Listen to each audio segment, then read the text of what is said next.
Ahmedabad firing કેસમાં મોટો ખુલાસો થયો છે।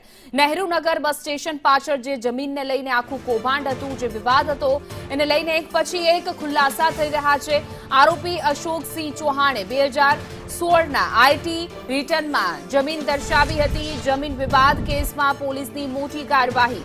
અશોકસિંહના પુત્ર અને પુત્રીની ધરપકડ કરવામાં આવી છે, જ્યારે અન્ય એક પુત્ર હજુ પણ ફરાર છે। 29 ઓગસ્ટ 2016ના રોજ દાવો ફગાવી દેવાયો હતો। 21 એપ્રિલ 2023એ અપીલ શરત વિના પરત ખેંચાઈ હતી। અમદાવાદમાં જમીન માફિયાઓ સામે પોલીસનો સકંજો। ફરાર આરોપીને પકડવા માટે પોલીસે તપાસ તેજ કરી છે। તો જે રીતે પૂર્વ ડીવાયએસપીએ ફાયરિંગ કર્યું હતું અને જમીનનો સમગ્ર મામલો હતો, એમાં પોલીસે એક પછી એક કડીઓ જોડી અને તપાસ કરી રહી છે। વધુ વિગતો સાથે અમારા સંવાદદાતા જિગ્નેશ પટેલ જોડાઈ ગયા છે। જિગ્નેશ, એક પછી એક હવે એના કાંડ સામે આવી રહ્યા છે, શું છે અપડેટ?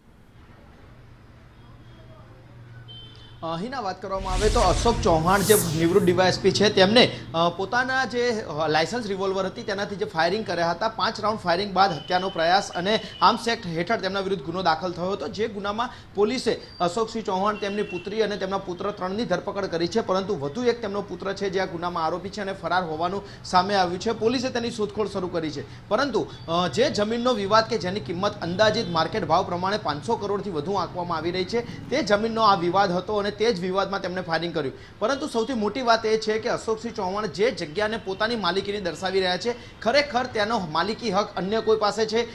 માત્ર તેમના દાદા વર્ષો પહેલા ત્યાં ચાની કીટલી અને સાથે ફ્લૂટની લારી ચલાવતા હોવાથી 56 વાર જગ્યામાં તેમણે ઘણો ધારો દાખલ કર્યો હતો, જે બાદ તેમણે આખી જગ્યા ઉપર છે તે કબજો મેળવવાની કોશિશ શરૂ કરી। અગાઉ તેમણે 4 થી 5 વખત સિટી સિવિલ કોર્ટમાં દાવા પણ કર્યા છે, જે તમામ દાવાઓ કોર્ટે ફગાવી દીધા હતા। મહત્વનું છે કે 29 એપ્રિલ 2016ના રોજ તેમની જે ફાઇનલ અરજી હતી તે કોર્ટે ફગાવી હતી અને તે બાદ 2023માં તેમણે જે અપીલ કરી હતી તે અપીલ પણ શરત વિના પાછી ખેંચવામાં આવી હતી। એટલે કે જે જગ્યા પોતાની માલિકીની નથી, તેમ છતાં તે જગ્યા ઉપર પોતાનો હક દર્શાવવો, તે જગ્યાને પોતાની માલિકીની દર્શાવી અને તે જગ્યાને ગેરકાયદેસર રીતે એટલે કે ખોટી રીતે ભાડે આપવી, ત્યાં ભાડા પટ્ટા ઉપર આવક ઊભી કરવી, એટલે કે 15 લાખ રૂપિયાના દર મહિનાના ભાડામાં તેમણે આ જે જગ્યા છે તે ભાડે આપી હતી અને ત્યાં ફૂડ સ્ટોલ બનાવવાના હતા, પરંતુ કોર્પોરેશન દ્વારા મંજૂરી ન આપવામાં આવતા આ મામલો ઘોંચમાં પડ્યો અને તેનું કારણ એ હતું કે અશોકસિંહ ચૌહાણ પોતાની માલિકીના કોઈ પણ પુરાવા આપી શક્યા ન હતા, માટે ભાડે જગ્યા લેનાર ત્યાં કોર્પોરેશનની મંજૂરી ન લઈ શક્યા અને ત્યારબાદ આખો મામલો છે તે વિવાદમાં આવ્યો, જે બાદ સેટેલાઇટ પોલીસે ગુનો દાખલ કરી અને આ મામલે વધુ તપાસ શરૂ કરી છે।